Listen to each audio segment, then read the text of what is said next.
What's going on, guys? Welcome back to WWE Network and Show, where I, Graham G. Matthews, break down all the original content I watch on the WWE Network and on Peacock. And today we're talking the January 8th, 2022 edition of Talking Smack, our first show in about 2 weeks. They didn't have a SmackDown last week. No Talking Smack. Ergo, no reviews from me. But we're back this week. My SmackDown audio review, my on-site report from the show went up yesterday. Check that out when you get a chance. Here for Talking Smack, we had the return of Jackie Redmon. She wasn't on Talking Smack or maybe Raw Talk this past week or the week before that, I don't think. She was back here alongside Matt Camp. Their special co-host or whatever, panelist was Peter Rosenberg. So to open the show, they replayed the Roman Reigns-Brock Lesnar segment that started SmackDown on Friday. Peter Rosenberg questions where Paul Heyman's allegiances really truly do lie.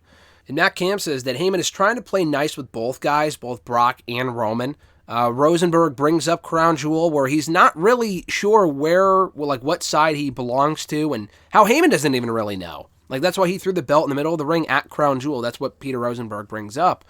Rosenberg also says that Roman's absence was brief but meaningful, and that in his absence, Brock became WWE Champion, and the entire complexion of this feud has changed.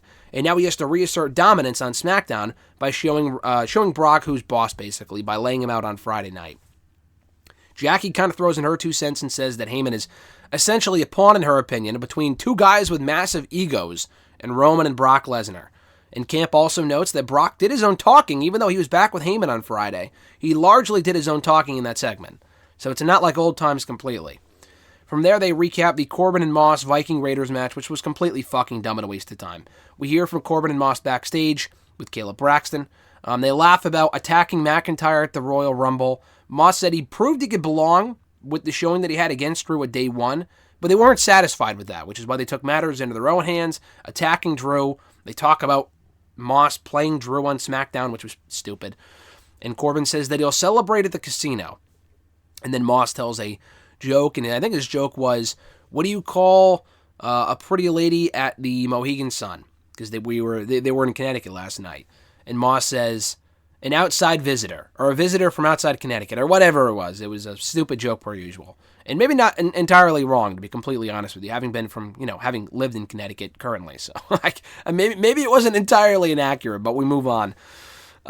So they then discuss the Women's Rumble roster and all the names that were mentioned on Friday, from Lita to the Bella Twins and all the current roster members, and the Impact Knockouts champion, Mickie James. Matt Camp says that as well. He also calls her the Impact Knockouts champion. That could change tonight if she loses the title to Deonna Purrazzo.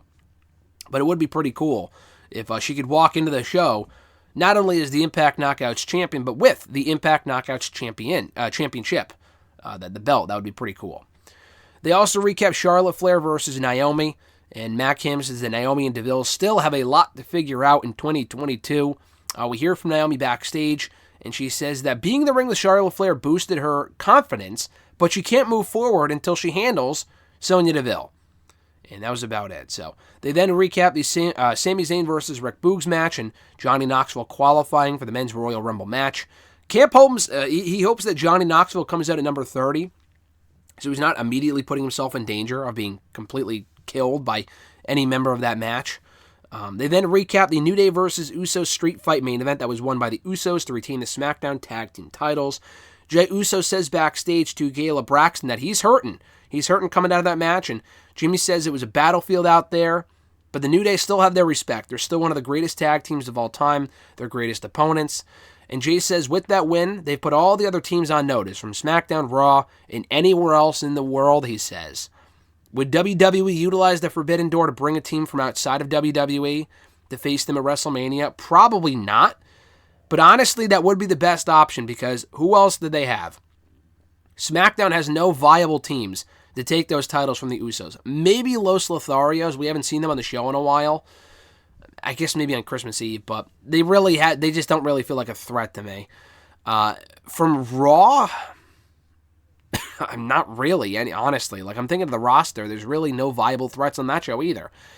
NXT, maybe MSK, but I don't know. Really, no one comes to mind. I mean, it would be cool if they utilized the Dudleys. I mean, they're a lot older now, but they won with the 3D again on SmackDown after winning with it at the pay-per-view. We'll see if We'll see if that leads anywhere. But I think they're just using that as their new finisher, calling it the 1D. I don't think that's really supposed to be hinting at anything. But Matt Kemp says these teams always take it to each other and always take it to another level. They constantly show respect to one another.